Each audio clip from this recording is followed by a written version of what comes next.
Hey guys, Zangetsu 134 here, bringing you another Kamen Rider Build episode review vlog with episode 24.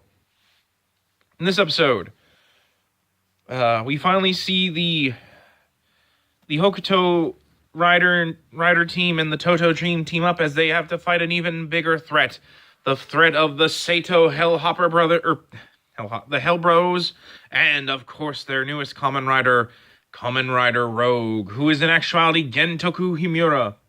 And not only that, Misora seems to have unlocked a new strange power. So yeah, no, that's basically the whole plot of the episode. It's a good episode, obviously. My only real complaint is and it's kind of a minor one, is they kind of imply that Gentoku has been hiding out for a couple of weeks, or at least a few. Basically, they show how he became Kamen Rider Rogue. He snuck off to Namba Heavy Industries and demanded they made him be a Kamen Rider, and his old secretary, whose name is escaping me at the moment, basically tells him to get on his knees and beg, which is a great scene because I enjoyed him torturing the dude after the crap he put him through.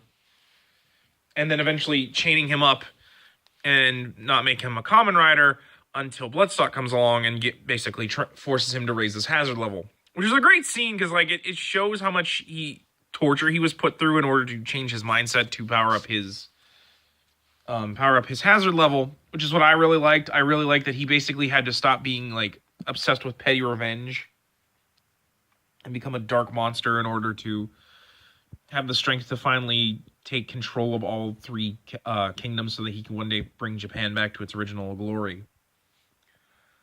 We also get some really neat stuff here where, when he steals the Pandora's box away, and in doing so, he comes across his dad, which I thought was a really cool scene, especially because it seems like he really is going to kill his dad. I'm like, oh, there's no way. There's no way you're going to be able to do it. And they show, a flashback and how he said and how his father's like, if I hadn't made you go to or if you hadn't gone to the Pandora's box reveal in my place, you could have been a good person like you used to be. And you notice, you think he's going to kill him, and he doesn't. He just takes the Pandora's box and fights Build until he can escape. Which I thought was a really neat thing. It showed that he's not completely unfeeling, and that he still does have some emotion left. He's not the petty, callous guy he was before, but he's not completely cold to the point where he won't kill his own dad. But otherwise, it was really good showing Rogue's desire, and especially how he will clash with Build, particularly in that Build's whole thing this episode was trying to find his resolve again. He's like, I want to fight for love and peace like I used to, but how can he fights for ideals, whereas Gentoku wants to fight for his beliefs and that he's the only one who can bring glory to Toto and restore Japan to its former glory. And it's basically just a belief in power versus protecting ideals. And it's an interesting thing. I definitely can see where what Gentoku's drive is and what makes him so strong. And we also get to see the group all, like I said, working together, which was really good. I actually really like seeing the camaraderie between them, especially Castle and Grease constantly picking on Ryuga that he's kind of useless. And also see that he, much like Banjo, is dedicated to making sure that if Sento uses the hazard trigger, they'll knock him out of it if he goes berserk. Although, even going berserk is no match for Kamen Rider Rogue.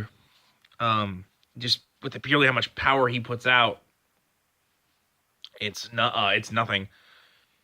Which is especially kind of interesting because when he puts the Phoenix, he actually has the Phoenix full bottle, and he put it in the Nebula steam gun. And instead of creating a Phoenix shot, it actually turned him into a Phoenix, and he used that to escape with the Hellbros after he steals the Pandora's box, which was interesting. We also got this really also neat scene where Sento once again talks with Bloodstock, and Bloodstock's like, I want the Hokuto full bottles back. And Sento's like, yeah, no, I'm done letting you do whatever you want. And decides to use the hazard trigger regardless of his going berserk. And it's actually kind of interesting because Bloodstock actually lets him beat on him because he wants him to raise his hazard trigger enough that he'll eventually, I guess, gain control of the hazard trigger. I don't think he's going to yet. I think that's going to happen when he gets that full bottle gadget that allows him to go into the either Rabbit or Tank. That more or less lets him boost his control over the hazard trigger by, I guess, using like the same full bottle together.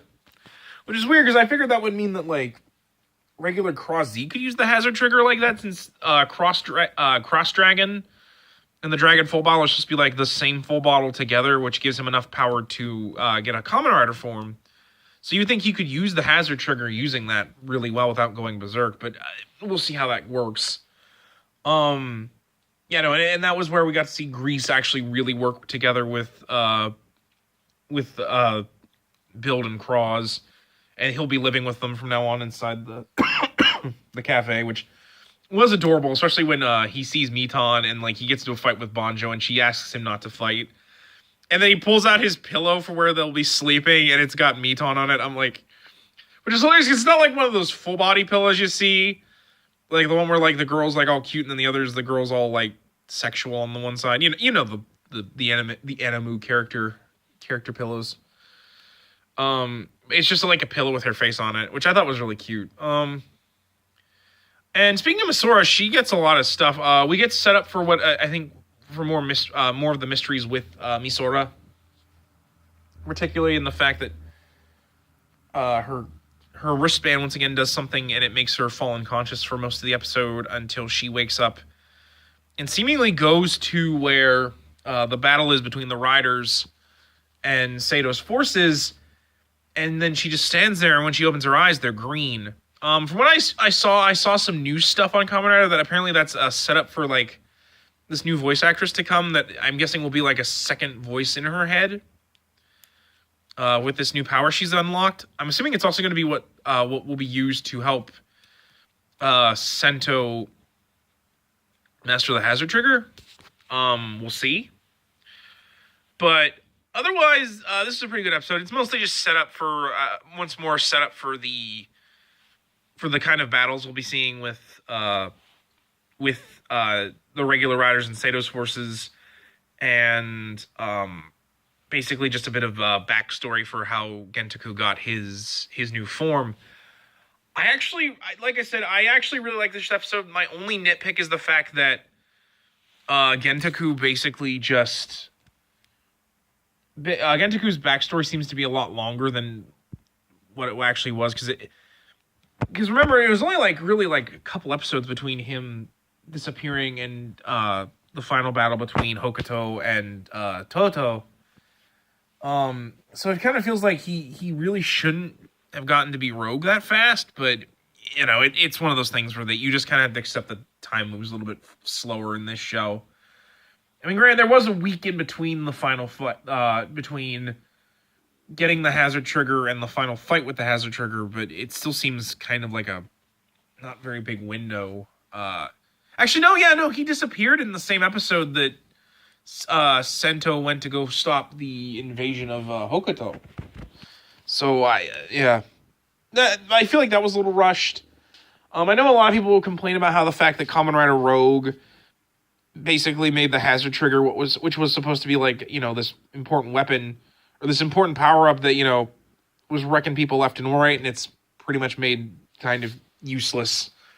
I mean, to be fair, I feel like that's kind of not really fair, since really hazard trigger is not very useful anyways, just because of the fact that Sento can only really use the hazard trigger for a few seconds before it completely turns into a berserker, and he could end up killing people. Then we also don't know exactly why the crocodile cracked full bottle is as powerful as it is. We might be getting some more story to that sooner or later. I especially can't believe that Gentaku, the crack full bottle isn't doing something to him. Granted, I think the idea was that like the training was supposed to help him overcome that hindrance where if you don't overcome like your hesitations and such, the splash driver will constantly keep sending you negative feedback that makes it impossible for you to control yourself while you're fighting. I think both Grease and Cross had that problem. Grease was able to obviously get past it much faster just because of the fact that he simply wanted to become Hokuto's weapon. And of course, Ryuga had to overcome it in order to protect Sento. So in other words, I think this episode was really good.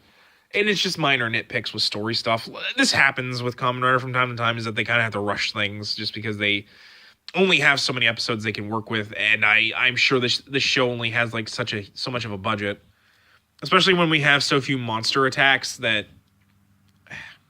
But just because of the fact that we have so many rider costumes, it means that we can't afford to have them like fighting multiple villains and showing off how powerful their abilities are like a lot of series.